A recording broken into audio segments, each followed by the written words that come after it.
اوبا، سندوتشات شغال، حاف شغال، العيش البلدي المصري على اصوله، عيش مصري خطير. وسر صناعتها بيبتدي بالخميرة البيرة اللي بتكون في المخبز، وده بيكون شكلها. وعلشان نشغل الخميرة هحط الخميرة البيرة وهنزل عليها بالمية الدافية ونقلب.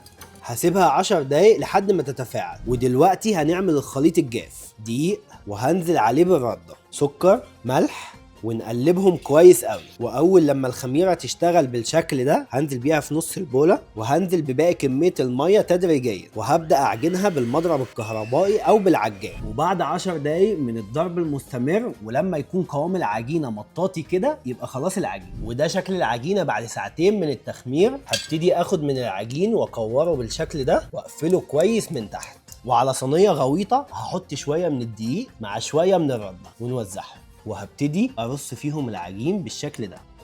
هغطيهم واسيبهم 10 دقايق لغايه لما يخمر. وبعد 10 دقايق ده شكلها. هنحط هنا على السطح رده وناخد العجينه ونبتدي نفرد.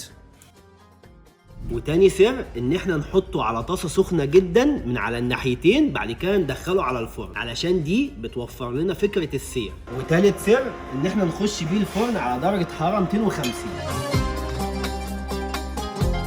وكده العيش البلدي الخطير استوى وبقى جاهز يتاكل بيه اي حاجه. لسه طالع من الفرن حالا. يا لهوي، اتفرج، سندوتشات شغال، حاف شغال، عيش مصري خطير. بسم الله. حته جبنه، خيارتين، كوبايه شاي.